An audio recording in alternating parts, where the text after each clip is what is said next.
Welcome to Ravos Academy for Competitive Examinations. This is Ishwar Kumar, Faculty of Current Affairs. So, in this video, we are going to discuss about current affairs of 21st November 2024. In this video, we will cover newspapers like Hindu, Times of India, Press Information Bureau, and coming to Telugu papers, we are going to cover Eenadu paper, Sakshi, Nav Telangana, and also government websites of both central government as well as state governments.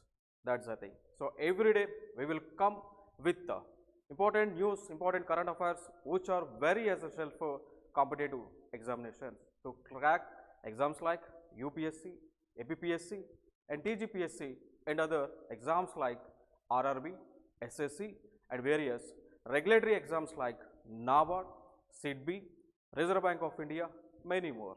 That's the thing. So finally, Ravos Academy for Competitive Examinations, it is an institution, premier institution, which was managed by senior bureaucrats like Dr.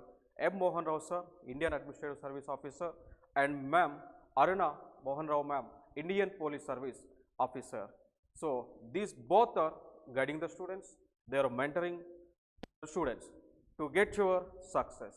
Your success is our priority. That's the motto of our and yours institution.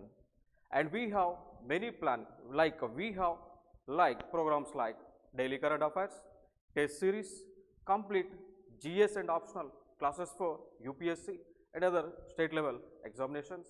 And also we have personal mentorship. Our motto is to make each and every student to get into the service. So finally, we have designed the curriculum which ensures that each and every student are able to crack the service. That's the thing. Let us start today's current affairs. See here, my dear students. So importance of today is that today is the World Philosophy Day. So it is the importance of today is that World Philosophy Day. So every year we are celebrating this Philosophy Day on November, not only November. So the main motto. So World Philosophy Day అనేటువంటిది third Thursday of నవంబర్ని celebrate చేస్తున్నాం. మరి ఈ రోజు third Thursday అన్నప్పుడు November 21 వచ్చింది కాబట్టి so ఈ రోజున సెలబ్రేట్ చేయడం జరుగుతూ ఉంది. సో ఇనిషియల్గా ఫస్ట్ టైం 2002లోనే ఈ యొక్క సెలబ్రేషన్ స్టార్ట్ చేశారు according to the guidelines of UNESCO. United Nation Education Scientific Cultural Organization యొక్క గైడ్లైన్స్ ప్రకారం ప్రతి సంవత్సరం కూడా ఈ రోజున వరల్డ్ ఫిలాసఫీ మనం జరుపుతూ ఉన్నాం. Coming to 2024 theme, it is the philosophy for an inclusive sustainable future. So in this day we are not only we government is conducting or else NGOs are conducting awareness camps that how to live, how to survive on the earth. One more important day is that World Television Day. So మొట్టమొదటిసారిగా మనం చూసుకున్నట్లయితే 21st November 1996లో UNO united nation organisation యొక్క guidelines ప్రకారం world television డేని జరుపుతూ ఉన్నాం. So ప్రతి సంవత్సరం కూడా మనం దీన్ని జరుపుతూ ఉన్నాం. చూసుకున్నట్లయితే థీమ్ ఆఫ్ 2024కి సంబంధించి the stories we see today inspire positive change they unite us in humanity అనేటువంటి థీమ్తో ఈ యొక్క వరల్డ్ టెలివిజన్ డేని సెలబ్రేట్ చేస్తూ ఉన్నాం. ఈ టెలివిజన్ అనేటువంటిది మానవులను ఏకం చేయడానికి కల్చర్ను, సంస్కృతిని, లాంగ్వేజ్ని, డైవర్సిటీని మొత్తాన్ని కూడా ఒకరి దగ్గర నుంచి ఇంకో దగ్గరికి ట్రాన్స్ఫర్ చేయడానికి ఈ టెలివిజన్ అనేటువంటిది ఉపయోగపడుతూ ఉంది అనేటువంటి అంశం మనం గుర్తుపెట్టుకోవచ్చు. ఇంకొక ఇంపార్టెన్స్ చూసుకున్నట్లయితే వరల్డ్ ఫిషరీస్ డే అని. సో మొట్టమొదటిసారిగా 1997లో 21st నవంబర్న వరల్డ్ ఫిషరీస్ డేని సెలబ్రేట్ చేయడం జరిగింది.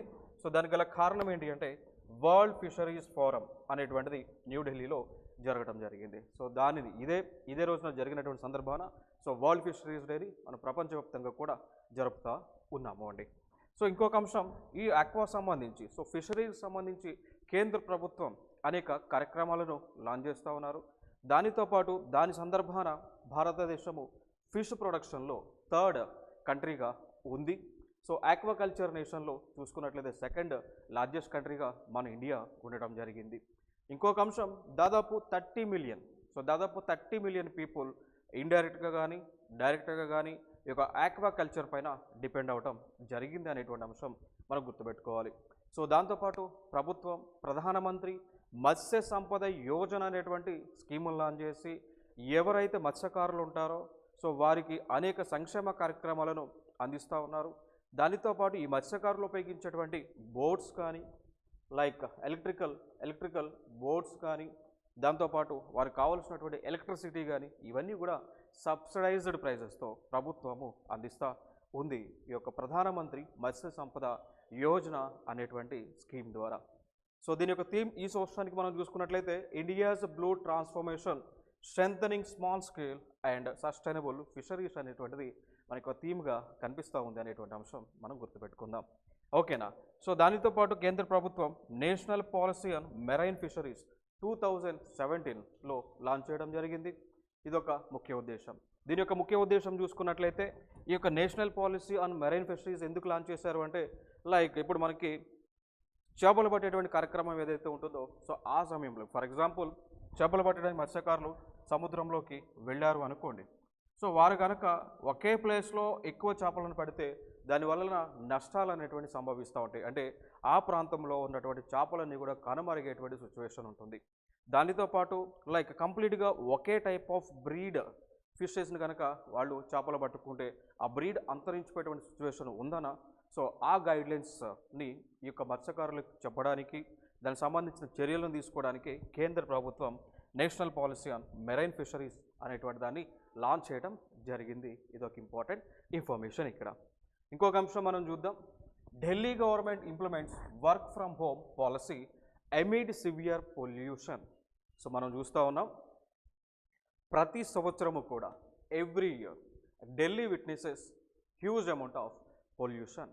సో ప్రతి సంవత్సరం కూడా ఈ పొల్యూషన్ అనేటువంటిది కాలుష్యం అనేటువంటిది విపరీతంగా ఢిల్లీ నగరాన్ని చుట్టుపక్కల ఉన్నటువంటి ప్రాంతాల మొత్తాన్ని కూడా చుట్టువేస్తూ ఉంది.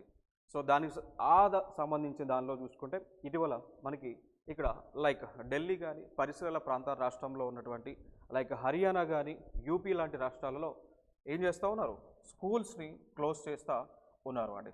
లైక్ స్కూల్స్ మనం చూసుకున్నట్లయితే అప్పుడు ఫస్ట్ క్లాస్ నుంచి నైన్త్ వరకు ఉన్నటువంటి స్కూల్స్ను క్లోజ్ చేస్తూ ఉన్నారు.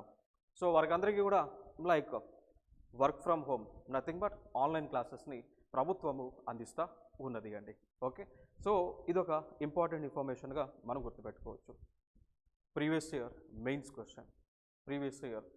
Question why always Delhi witnessing pollution during the winter season it's a thing. Okay.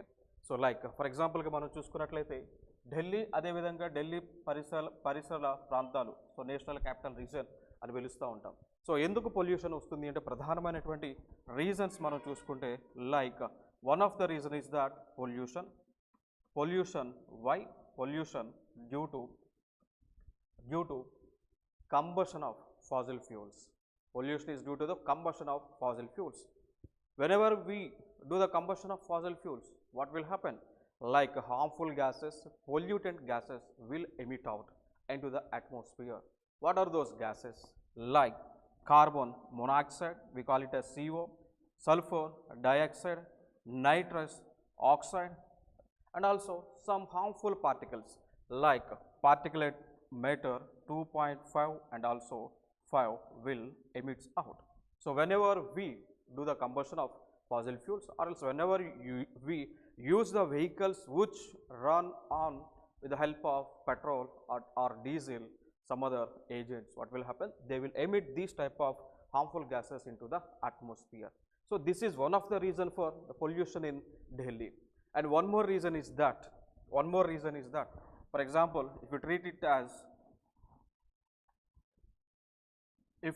as our mother India, right?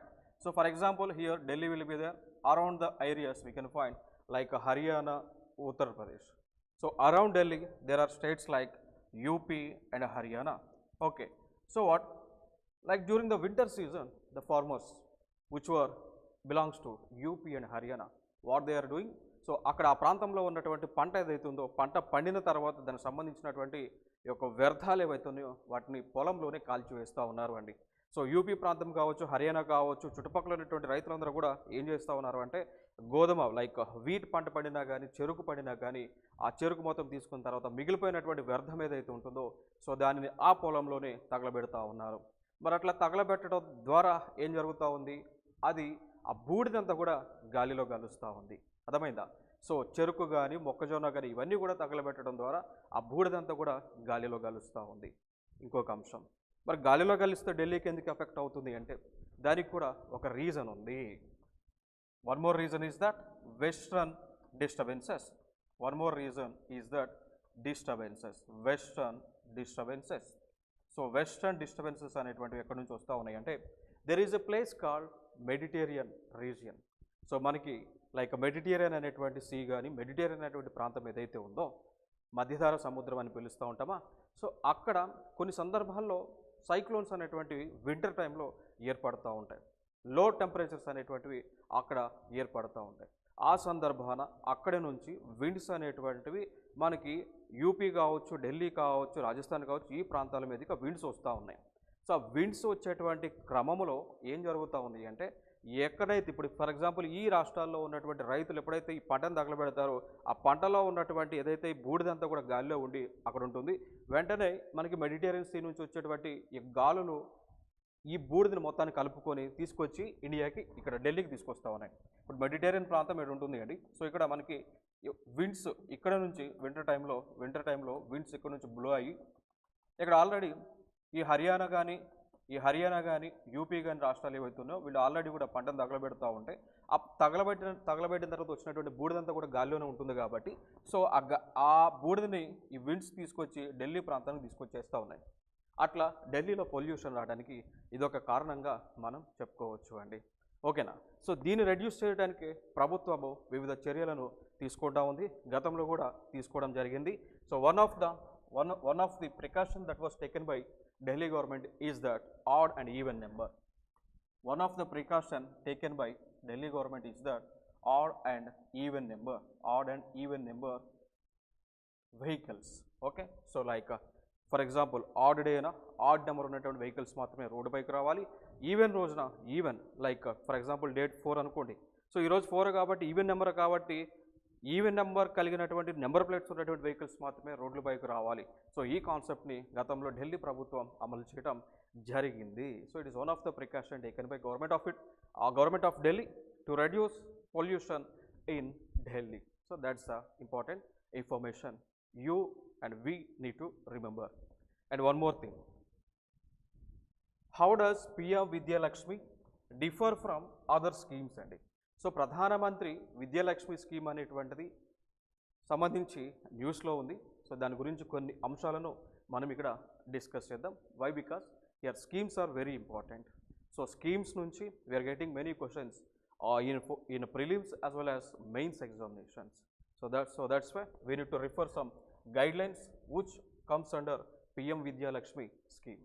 So let us start. It is a scheme. So PM Vidyalakshmi అనేటువంటి ఒక scheme. ఈ scheme దేనికి సంబంధించింది అంటే స్టూడెంట్స్కి. So స్టూడెంట్స్కి higher education ఇన్స్టిట్యూషన్స్లో seat కనుక వస్తే, సో హయ్యర్ ఎడ్యుకేషన్ ఇన్స్టిట్యూషన్స్లో సీట్ కనుక వస్తే వారికి ప్రభుత్వము వివిధ బ్యాంకుల ద్వారా లోన్ని మంజూరు చేస్తూ ఉంటుంది అండి. ఓకేనా? సో వివిధ బ్యాంకుల ద్వారా లోన్స్ అనేటువంటివి మంజూరు చేయటం జరుగుతుంది. దానికి సంబంధించినటువంటి స్కీమే పిఎం విద్యాలక్ష్మి స్కీమ్. మరి లోన్ అనేటువంటిది క్రైటీరియా ఎట్లా ఉంటుంది అంటే కొలేటరల్ ఫ్రీ అండి. సో ఎటువంటి తాకట్టు ఏం పెట్టుకోకుండా కొలేటరల్ ఫ్రీగా మీ పైన నమ్మకంతో బ్యాంకుల ద్వారా ప్రభుత్వము ఈ లోన్ అనేటువంటిది మీకు ఇప్పిస్తూ ఉంటుంది. మరి దీనికి గల క్రైటీరియా మనం చూసుకున్నట్లయితే ఇన్కమ్ అనేటువంటిది 8 lakhs కంటే తక్కువ ఉండాలి. So your income should be below 8 lakhs. So that's important thing you need to remember here. Okay, so దీని పాయింట్ ఆఫ్ వ్యూలోనే గవర్నమెంట్ ఆఫ్ ఇండియా ఆల్రెడీ బడ్జెట్ని 3600 crore రూపీస్ని శాంక్షన్ చేయటం జరిగింది. ఓకేనా? So like 8 lakhs income below ఉంటే eligible అవుతారు. సో వారు గతంలో కానీ ఇప్పుడు కానీ ఎటువంటి గవర్నమెంట్ నుంచి స్కాలర్షిప్ బెనిఫిట్స్ పొంది ఉండకూడదు, అట్లాంటి వారికి ఇస్తారు. సో టోటల్గా ఇండియాలో ఉన్నటువంటి 22 lakhs అంటే ఎక్కువే ఉన్నారు కానీ బట్ 22 lakhs వరకు ఈ యొక్క స్కీమ్ని ఎలిజిబిలిటీ కింద తీసుకుంటా ఉన్నారు అండి. ఓకేనా? సో 8 lakhs ఇన్కమ్ బిలో ఉండాలి. సో ఈ స్కీమ్ అనేటువంటిది ఏదైతే 3600 crores యూజ్ చేశారో ఈ అమౌంట్ని 2024 నుంచి, సో 2024 నుంచి 2030 అండ్ 31 అకాడమిక్ ఇయర్ వరకు యూజ్ చేసుకోవచ్చు అని మినిస్ట్రీ ఆఫ్ ఎడ్యుకేషన్ వాళ్ళు చెప్పడం జరిగింది. దాని తర్వాత మొరటోరియం పీరియడ్ ఉంటుంది. సో లైక్ ఎడ్యుకేషన్ కంప్లీట్ అయిన తర్వాత జాబ్లో జాయిన్ అయ్యక ముందు కొంత పీరియడ్ ఉంటుంది. సో ఆ టైంలో ఇంట్రెస్ట్ రేట్ని 3% తగ్గిస్తున్నాము అని చెప్పడం కూడా జరిగింది ఈ స్కీమ్ ద్వారా. ఓకేనా? సో ఇది ఇంపార్టెంట్ అంశం. సో ఫైనల్గా 860 హైయర్ ఎడ్యుకేషన్ ఇన్స్టిట్యూషన్స్లో ఎవరైతే సీట్ సాధిస్తూ ఉంటారో సో వారికి ఒక ఇన్కమ్ 8 lakhs కనుక బిలో ఉంటే ఆ స్టూడెంట్స్కి లైక్ ట్యూషన్ ఫీజు కానీ హాస్టల్ ఫీజు కానీ ఇదంతా కూడా ప్రభుత్వము బ్యాంకుల ద్వారా చెల్లిస్తుంది. దాని తర్వాత అమౌంట్ కట్టాల్సిందే. ఇది పిఎం విద్యాలక్ష్మి అనేటువంటి స్కీమ్ అండి. సో గతంలో కూడా ఇట్లాంటి స్కీమ్స్ మనకు కొన్ని లాంచ్ చేయడం జరిగింది ఎడ్యుకేషన్ సంబంధించే. ఓకే, సో లైక్ ఎడ్యుకేషన్ సంబంధించే కొన్ని స్కీమ్స్ని ప్రభుత్వము లాంచ్ చేసింది. సో బట్ ఆ స్కీమ్కి like for example Vidyalakshmi scheme అని లాంచ్ చేశారు గతంలో, విద్యాలక్ష్మి పోర్టల్. ఇదేమో పిఎం విద్యాలక్ష్మి. గతంలో విద్యాలక్ష్మి పోర్టల్ అనేటువంటిది లాంచ్ చేశారు. సో దానిలో ఉన్నటువంటి అంశం ఏంటి అంటే ఈ యొక్క లోన్ అనేటువంటిది ఓన్లీ లో ఇన్కమ్ గ్రూప్స్కి ఇస్తారు. బట్ పిఎం విద్యాలక్ష్మి కింద మిడిల్ ఇన్కమ్ గ్రూప్స్కి కూడా లోన్ అనేటువంటిది మంజూరు చేయడం జరుగుతుంది. సో ఇది రెండింటి మధ్య వ్యత్యాసంగా మనం చెప్పుకోవచ్చు. ఓకేనా? సో గతంలో ఉన్నటువంటి స్కీమ్ లైక్ విద్యాలక్ష్మి పోర్టల్ ద్వారా ఏంటి అంటే we have to show some collateral, but coming to hear we know need to show any collateral. ఓకేనా? సో ఎటువంటిది కూడా మనకి తాకట్టు పెట్టాల్సినటువంటి అవసరం లేదు అనేటువంటిది ఇక్కడ మెన్షన్ చేస్తూ ఉన్నారు అండి. ఓకే, సో ఇదొక ఇంపార్టెంట్ అంశం ఇక్కడ. దాని తర్వాత గతంలో విద్యాంజలి అనేటువంటి ఒక స్కీమ్ని కూడా, సో విద్యాంజలి అనేటువంటి ఒక స్కీమ్ని కూడా కేంద్ర ప్రభుత్వం లాంచ్ చేయడం జరిగింది. మరి ఈ స్కీమ్ యొక్క ముఖ్య ఉద్దేశం ఏంటి అంటే ఎవరైతే భారతదేశంలో ఉన్నటువంటి వాలంటీర్గా సమాజ సేవ చేయాలి, విద్యా వ్యవస్థని బలోపేతం చేయాలి అనేటువంటి ఆలోచన ఉన్నటువంటి వారి యొక్క సహకారం తీసుకొని భారతదేశంలోనే ఉన్నటువంటి స్కూల్స్ను డెవలప్ చేసేటువంటి స్కీమే విద్యాంజలి అనేటువంటి scheme. So which is nothing but it is a UPSC prelims previous year question అండి. ఓకేనా? సో దాని తర్వాత రీసెంట్ టైమ్స్లో ఈ స్కీమ్ లాంటిదే కేంద్ర ప్రభుత్వం పిఎం శ్రీ అనేటువంటి స్కీమ్ని లాంచ్ చేశారు. సో పిఎం శ్రీ అనేటువంటి స్కీమ్ లాంచ్ చేయడం జరిగింది. దీని యొక్క ముఖ్య ఉద్దేశం మనం చూసుకున్నట్లయితే లైక్ సేమ్ ఇప్పుడు ఆంధ్రప్రదేశ్లో గత ప్రభుత్వం నాడు నేడు అనేటువంటి స్కీమ్ ఏ విధంగా లాంచ్ చేసిందో నథింగ్ బట్ ప్రభుత్వ స్కూల్ని సెలెక్ట్ చేసి వాటిలో ఆ స్కూల్స్ని రెనోవేషన్ చేసి ఆ స్కూల్స్లో మోడర్న్ ఫెసిలిటీస్ను అందించేటువంటి ప్రోగ్రామే నాడు నేడు అనేటువంటి స్కీమ్ ఏపీలో గతంలో అమలు చేయబడింది. సేమ్ అదే స్కీమ్ని కేంద్ర ప్రభుత్వం లాంచ్ చేసింది on the name of PM Shri అనేటువంటి నేమ్తో.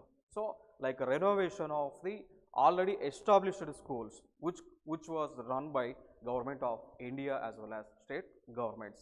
Okay, so that's the thing you need to remember here. And one more issue that US vetoes UN resolution calling for an immediate ceasefire in Gaza. So దీని గురించి కొన్ని అంశాలను మనం మాట్లాడుకుందాం. ఏ అంశాలను మాట్లాడుకుందాము అంటే లైక్ 1948 సంవత్సరంలో 1948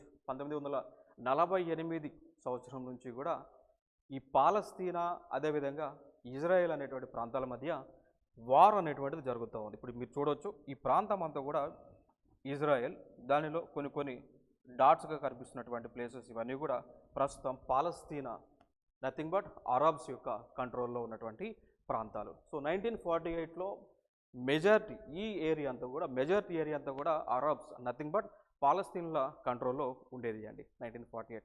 దాని తర్వాత రెండు ప్రాంతాల మధ్య యుద్ధం అనేటువంటిది క్రమేపీ జరుగుతూ వస్తూ ఏదైతే ఎక్కువ పర్సెంట్ దాదాపు 80% ఏదైతే పాలస్తీనా వాళ్ళ కంట్రోల్లో ఉందో ఆ ప్రాంతాన్ని మొత్తం కూడా ఇజ్రాయెల్ వాళ్ళు నథింగ్ బట్ రోమన్ క్యాథలిక్స్ అంటాం. ఓకే, సో వారు స్వాధీనపరచుకోవడం జరిగింది. సో క్రమేపీ అప్పటి నుంచి కూడా 1948 నుంచి కూడా రెండు లైక్ పాలస్తీన్ల మధ్య ఇజ్రాయేలీల మధ్య యుద్ధం అనేటువంటిది అనేక సందర్భాలలో జరుగుతూ వస్తూనే ఉంది అండి. ఒక రోజున 7 అక్టోబర్ 2023 రోజున పాలస్తీనాకి చెందినటువంటి హమాస్ అనేటువంటి ఒక మిలిటెంట్ గ్రూప్స్ ఇజ్రాయెల్ ప్రాంతం పైన వారు అటాక్ చేయడం జరిగింది. రాకెట్స్తో అటాక్ చేయడం జరిగింది. దాని రిటలేషన్లో భాగంగా ఇజ్రాయెల్కి చెందినటువంటి అధినేత బెంజమిన్ నెతన్యాహు అని పిలుస్తుంటాం, ప్రెసిడెంట్. సో వారు ఏం చేశారంటే తిరిగి సైనిక చర్యలను పాలస్తీనా పైన తిరిగి ప్రారంభించడం జరిగింది. అది ఇప్పుడు ఆ రోజు నుంచి కూడా నేటికి కూడా కంటిన్యూ వస్తూ ఉంది. సో ఫైనల్గా ప్రాంతానంతా కూడా ఇప్పుడు ఇజ్రాయెల్ ఏదైతే ఉందో ఈ యొక్క పాలస్తీనా ప్రాంతానికి చెందినటువంటి ప్లేసెస్ అన్నీ కూడా క్యాప్చర్ చేసుకుంటూ వస్తూ ఉన్నారు. అయితే ఈ పాలస్తీనా కంట్రోల్లో వెస్ట్ బ్యాంక్ అనేటువంటి ఒక ప్లేస్ అండ్ గాజా స్ట్రిప్ అనేటువంటి ప్లేస్ ఉండటం జరిగింది. సో దాన్ని కూడా స్వాధీనపరచుకుంటూ వస్తూ ఉంది ఇజ్రాయెల్ దేశము. సో ఈ కోవలోనే గాజాలో ఉన్నటువంటి పిల్లలపైన, ఈ గాజాలో ఉన్నటువంటి పిల్లలు ఎవరైతే ఉన్నారో పిల్లలు చనిపోతూ ఉన్నారు, ముసలి వాళ్ళు వీళ్ళందరూ కూడా చనిపోతాం జరుగుతూ ఉన్నది అండి.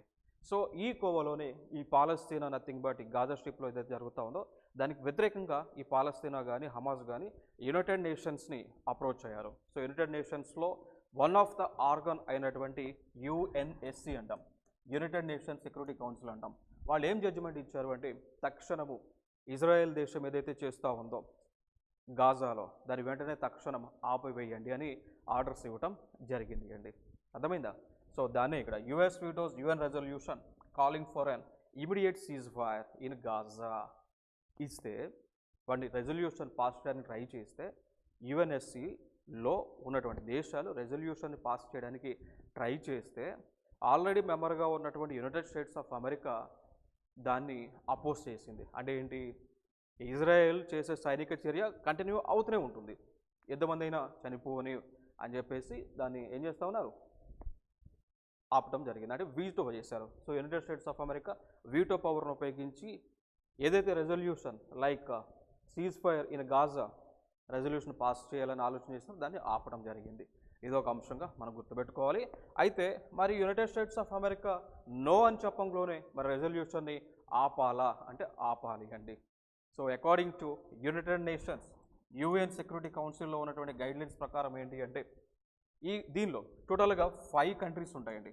యుఎన్ఎస్సిలో 5 కంట్రీస్ ఉంటాయి, 5 దేశాలు ఉంటాయి.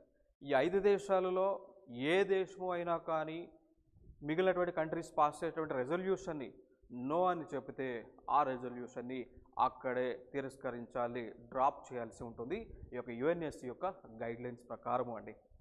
మనకి ఇప్పుడు యుఎన్ఎస్సిలో ఉన్నటువంటి దేశాలను మనం చూసుకున్నట్లయితే ఫర్ ఎగ్జాంపుల్గా మనం చూసుకుంటే యుఎన్ఎస్సిలో ఉన్నటువంటి కంట్రీస్ చూస్తే ఒకటి చైనా అనేటువంటి ఒక కంట్రీ ఉంది, దాని తర్వాత ఫ్రాన్స్ అనేటువంటి ఒక కంట్రీ, రష్యా అనేటువంటి ఒక కంట్రీ, దాని తర్వాత యుఎస్ఏ, దాంతోపాటు యూకే అనేటువంటి కంట్రీస్ అన్ని కూడా 5 కంట్రీస్ యుఎన్ఎస్సిలో మెంబర్స్గా ఉన్నాయి, పర్మనెంట్ కంట్రీస్ అని వీటిని పిలుస్తారు. సో 5 కంట్రీస్లో 4 కంట్రీస్ గాజాలో సైనిక చర్యలు ఇజ్రాయెల్ ఆపాలని తీర్మానం చేయగా United States of America no చెప్పింది. సో అది మనకి న్యూస్లో ఉన్నటువంటి అంశం అండి. ఇంకొక అంశం చూద్దాం. GM crops can help fight hunger depending on farming method అండి.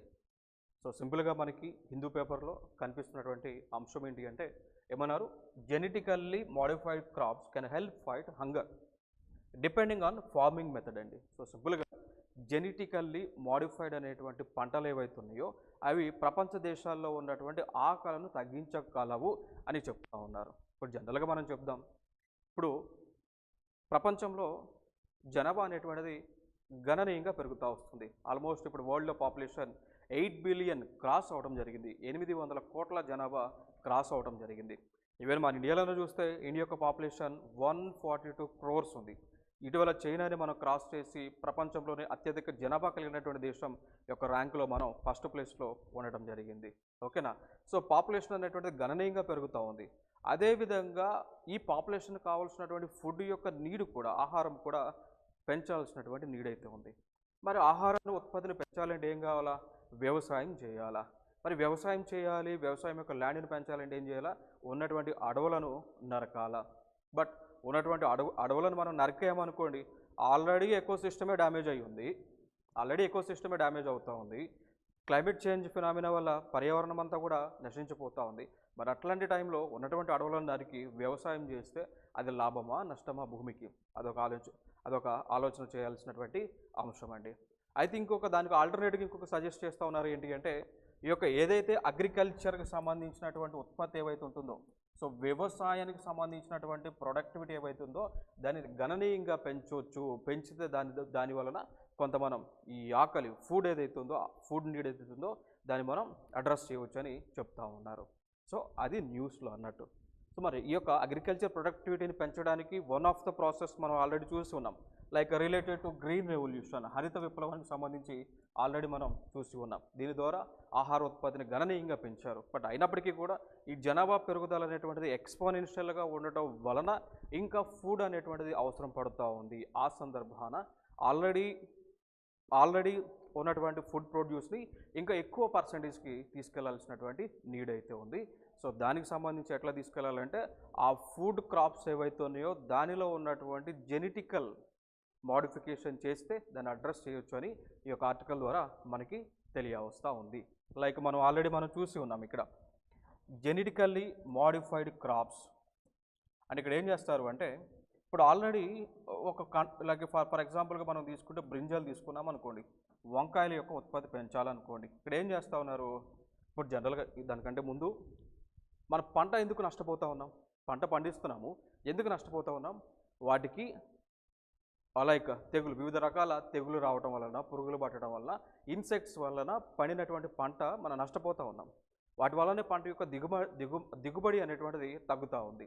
క్లియర్ కదా, దిగుబడి అనేటువంటిది గణనీయంగా తగ్గుతూ ఉంది. దానివల్ల మనకి ప్రొడక్టివిటీ అనేటువంటిది తగ్గుతుంది. సో దానిని అడ్రస్ చేయడానికే ఇక్కడ ఏం చేశారు అండి, అడ్రస్ చేయడానికే ఈ బ్రింజల్లో ఉన్నటువంటి డిఎన్ఏ స్ట్రక్చర్ ఏదైతే ఉంటుందో దాన్ని మార్పు చేస్తూ ఉన్నారు. సో మార్పు చేయడానికి ఒక టెక్నాలజీ వాడుతూ ఉన్నారు, దాన్ని క్రిస్పర్, దాన్ని పిలుస్తారు క్రిస్పర్ Cas9 అనేటువంటి ఒక టెక్నాలజీ ద్వారా ఏం చేస్తూ ఉన్నారంటే లైక్ ఫర్ ఎగ్జాంపుల్ తీసుకుంటే బ్రింజల్లో ఉన్నటువంటి డిఎన్ఏ యొక్క స్ట్రక్చర్ని మార్పు చేస్తూ ఉన్నారు. మార్పు చేసి ఒక ఫారెన్ జీన్ని తీసుకొచ్చి ఇక్కడ పెడతా ఉన్నారండి. అర్థమైంది కదా. సో ఆల్రెడీ బ్రింజల్లో ఉన్నటువంటి డిఎన్ఏ ఏదైతే ఉంటుందో దాన్ని ఒక లేయర్ కట్ చేసి వేరే ఒక ఫారెన్ జీన్ని తీసుకొస్తా ఉన్నారు.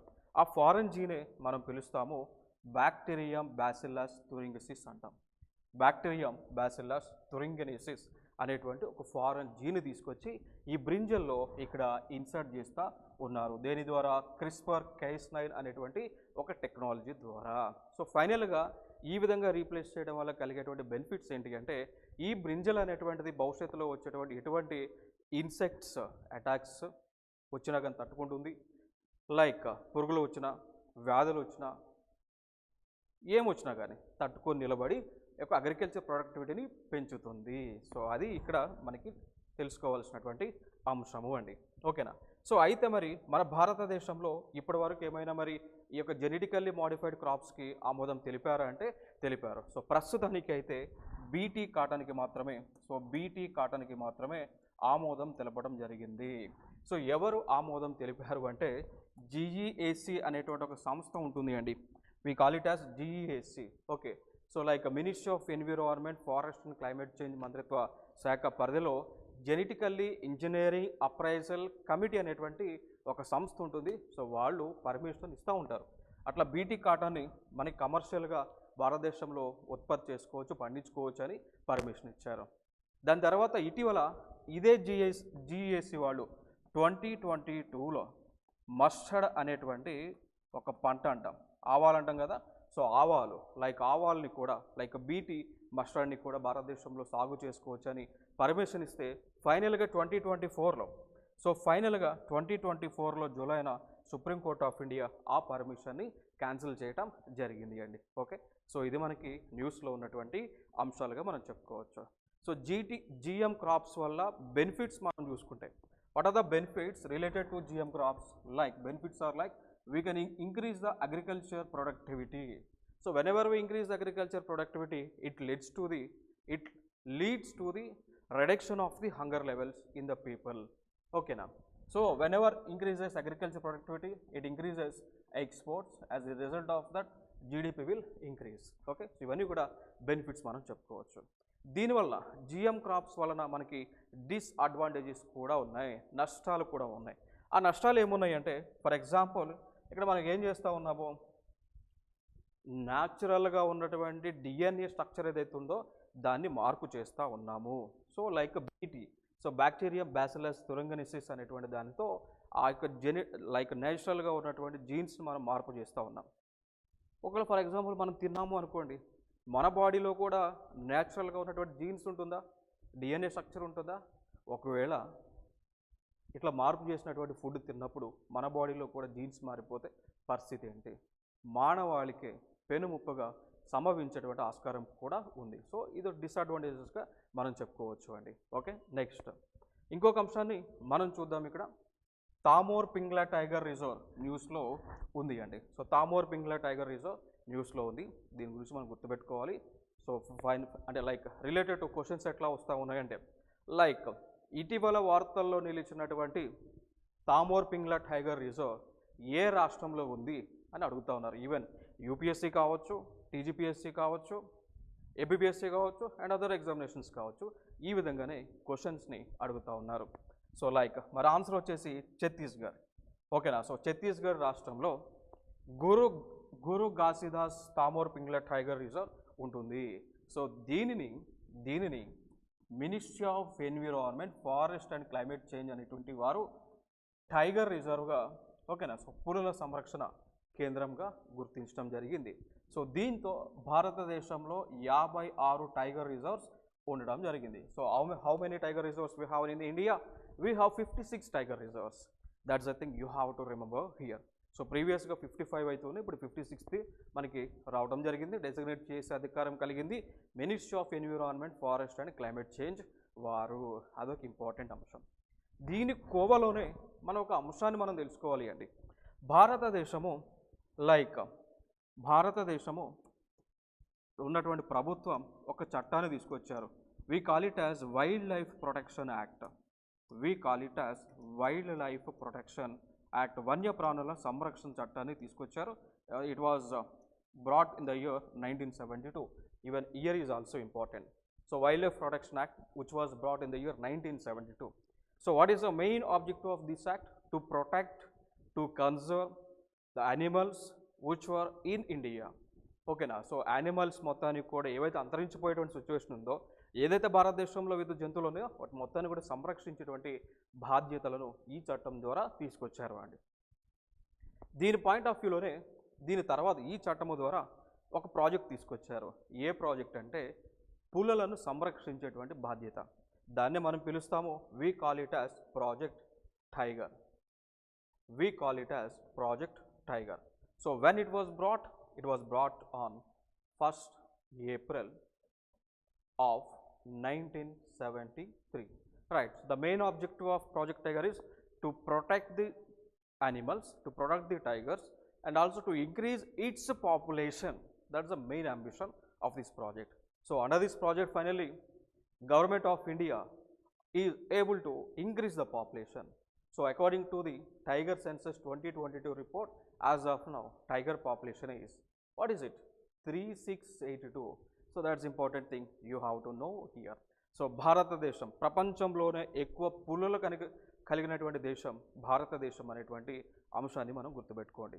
Even royal Bengal tigers Sundarban delta ప్రాంతం ఏదైతే ఉందో, సుందర్బన్ మ్యాంగ్రూవ్స్ ఏవైతే ఉన్నాయో అక్కడ ఉండటం జరుగుతూ ఉంది అండి. So that's important thing you need to remember this information.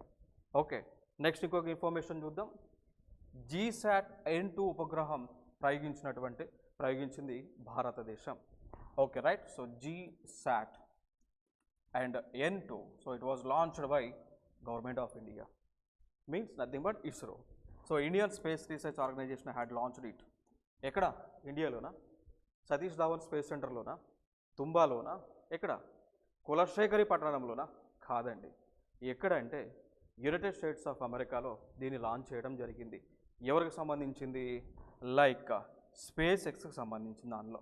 So space X అనేటువంటి ప్రైవేట్ స్పేస్ స్టేషన్ ఏదైతే ఉందో, లాంచింగ్ ప్యాడ్ ఏదైతే ఉందో, అక్కడ ఈ యొక్క GSAT-N2 శాటిలైట్ని లాంచ్ చేయించారు. ఓకేనా? సో ఫాల్కాన్ 9 అనేటువంటి ఒక రాకెట్ ద్వారా, ప్రపంచంలో అతిపెద్ద రాకెట్గా మనం చెప్పుకోవచ్చు, దీని ద్వారా ఈ యొక్క GSAT-N2ని కక్షలోకి పంపించడం జరిగింది. క్లియర్ కదా? సో ఇండియా లాంచ్ చేసింది United States of America like space X నుంచి. ఈ స్పేస్ ఎక్స్ ఎవరిదో తెలుసా? one person, that is Elon Musk. So SpaceX belongs to Elon Musk. That's important thing. Next, what are the advantages of GSAT N2 satellite? There are many advantages. So GSAT is belongs to communication satellite. Okay, so it is a communication satellite. So with the help of this satellite, we can increase the facility, the data transfer rate, like we can increase internet facilities, we can provide internet to grassroots level, we can provide internet to uncovered villages which were in like Andaman and Nicobar and Lakshadweep islands. Okay, so మారుమూల ప్రాంతాలకి కూడా మనం ఇంటర్నెట్ని వేగమైనటువంటి ఇంటర్నెట్ని ఈ యొక్క ఉపగ్రహం ద్వారా మనం పంపించవచ్చు అండి. సో టెలికమ్యూనికేషన్ రంగాన్ని బలోపేతం చేయవచ్చు, టీవీ ప్రసారాలను బలోపేతం చేయవచ్చు, ఇంటర్నెట్ సేవలను కూడా అందరికీ కూడా వేగవంతమైనటువంటివి అందించడానికి ఈ యొక్క ఉపగ్రహం అనేటువంటిది దోహదపడుతూ ఉంది. That's important information we need to know here. Okay, so దాని తర్వాత మన ఇండియాలో space stations space station is nothing but launching pads. Like in India, we have as of now we have 3 launching pads. As of now we have 3 launching pads, like one is the Satish Dhawan Space Center, and the second one is that which is nothing but Tumba, and the third one is that Kulashekari Pattanam, and the third one is that Kulashekari Pattanam, right? So Kulashekari Pattanam. So that's the thing you have to remember here. And one more concept, యాప్రమత్తం అనేటువంటి కనిపిస్తూ ఉంది. So ఆంధ్రప్రదేశ్కి సంబంధించినటువంటి అంశం ఇది. So AP ప్రభుత్వం ఒక కొత్త వ్యవస్థను తీసుకొచ్చింది. ఆ వ్యవస్థే ఇంటిగ్రేటెడ్ రోడ్ యాక్సిడెంట్ డేటాబేస్ అండి.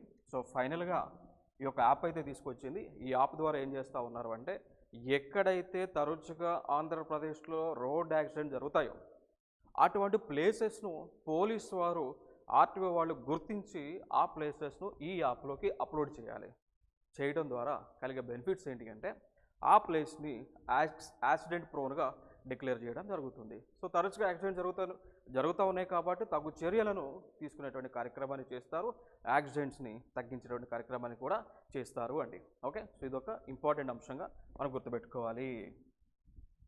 ఇంకొక అంశాన్ని మనం చూసుకున్నట్లయితే, like deadline looms for climate summit, negotiators seeking a deal for funds to check global warming.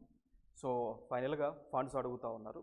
Global వార్మింగ్ని, క్లైమేట్ చేంజ్ని అడ్రస్ చేయడానికి ఫండ్స్ని అడుగుతూ ఉన్నారు. సో ఈ ఫండ్స్ ద్వారా ఏం చేస్తారంటే, లైక్ ఈ యొక్క ఇండస్ట్రీస్ నుంచి వచ్చేటువంటి ఎమిషన్స్ ద్వారా ఏ దేశాలు అయితే అత్యధికంగా నష్టపోతాయో ఆ నష్టపోయినటువంటి ఆ దేశాలకు ఈ ఫండ్తో అక్కడ ఏం చేస్తారు, నష్ట నివారణ చర్యలను తీసుకుంటారు అండి.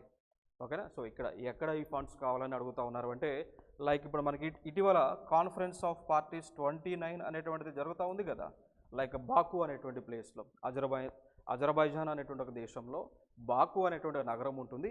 సో అక్కడ COP29 అనేటువంటి సమావేశాలు జరుగుతూ ఉన్నాయి. లైక్ నవంబర్ 11 నుంచి 22 వరకు, అంటే రేపటి వరకు కూడా జరుగుతూ ఉన్నాయండి. సో దీనిలోనే అడుగుతూ ఉన్నారు ప్రపంచ దేశాలు సంబంధించి ఒక క్లైమేట్ ఫండ్ ఏర్పాటు చేసుకుందాం.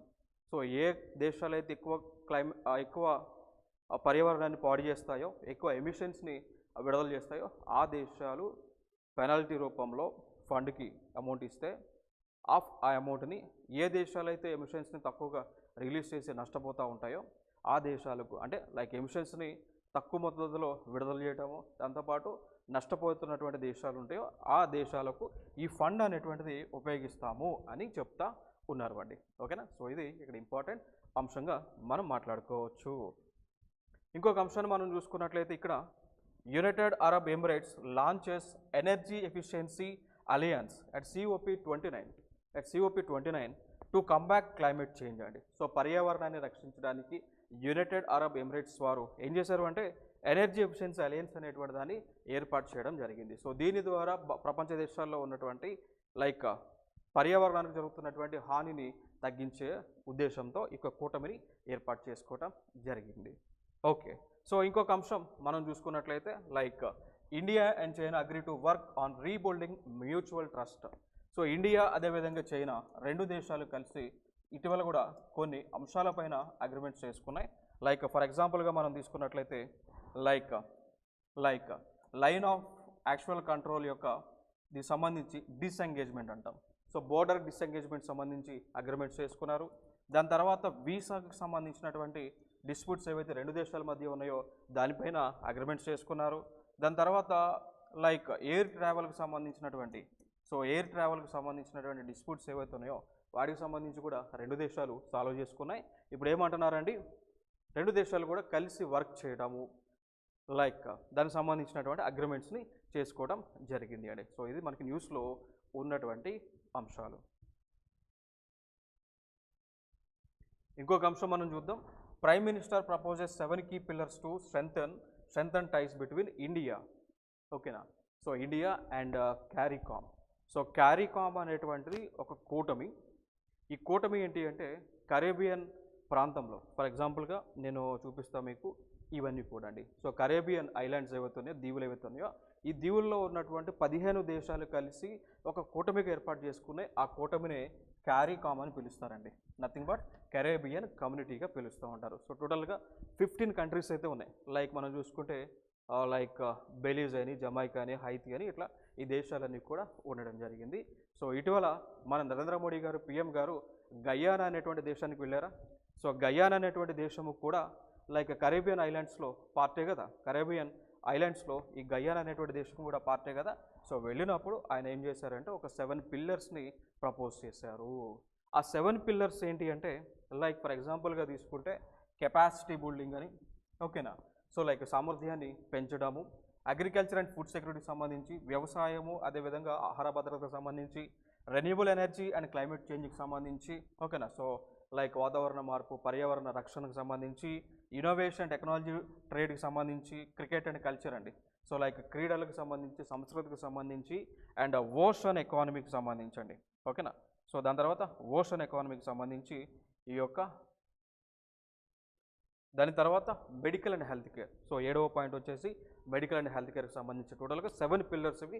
వీటిపైన ఇండియా అదేవిధంగా ఈ కరీకామ్లో ఉన్నటువంటి దేశాలన్నీ కూడా కలిసి పనిచేస్తాయి, చేయాలనేటువంటి ఒక అగ్రిమెంట్ చేసుకోవడం జరిగింది అండి. రైట్. సో ఇది ఒక ఇంపార్టెంట్ అంశంగా మనం చెప్పుకోవచ్చు. సో ఇవి కరెంట్ అఫైర్స్ మనకి ఈ రోజున సంబంధించి ప్రముఖ దినపత్రికల్లో వచ్చినటువంటి కరెంట్ అఫైర్స్. సో రెగ్యులర్గా మన కరెంట్ అఫైర్స్ తీసుకోవడం జరుగుతూ ఉంది. సో ప్రతి ఒక్కరు కూడా Rao's academy for competitive exams సంబంధించిన YouTube channel like Rao's academy APSC TGPSC అనేటువంటి ఒక యూట్యూబ్ ఛానల్ ఏదైతే ఉందో సో వెంటనే సబ్స్క్రైబ్ చేయండి. మీకున్న క్వైరీస్ ఏమైనా ఉంటే పోస్ట్ చేయండి. దాంతోపాటు క్రింద ఇచ్చినటువంటి డిస్క్రిప్షన్లో టెలిగ్రామ్ సంబంధించి టెలిగ్రామ్ ఛానల్ యొక్క లింక్ ఉంది. సో వెంటనే దానిలో జాయిన్ అవ్వండి. దానిలో మీకు పీడిఎఫ్స్ ఇవన్నీ కూడా అందిస్తాం జరుగుతుంది. పీడిఎఫ్స్ కానీ లైక్ డైలీ క్వశ్చన్స్ కానీ ఇవన్నీ కూడా అందిస్తూ ఉన్నాం. సో మీకు ఏమైనా ఇంకా క్వైరీస్ ఉంటే, if you have any queries, right, you can call to this number 95222055 నెంబర్కి కాల్ చేయవచ్చు. వెబ్సైట్ మనం చూసుకుంటే rawusacademy.in అనేటువంటి వెబ్సైట్ ఉంది. దానిలో మీరు లాగిన్ అయితే మీకు కావాల్సిన ఇన్ఫర్మేషన్ అంతా కూడా ఉంటుంది. దానితో పాటు ఇక్కడ మనకి టెలిగ్రామ్ ఛానల్ కూడా ఉంది. You can see that Rao's academy APSC TGPSC Telegram channel ఏదైతే ఉందో సో వెంటనే మీరు జాయిన్ అవ్వచ్చు. దానిలో మీకు డైలీ రెగ్యులర్ అప్డేట్స్ అనేటువంటివి ఇస్తూ ఉన్నాం. That's the important thing. So please subscribe to our YouTube channel and also please give your feedback and queries. Thank you so much. Signing off, this is Ishwar Kumar. Thank you.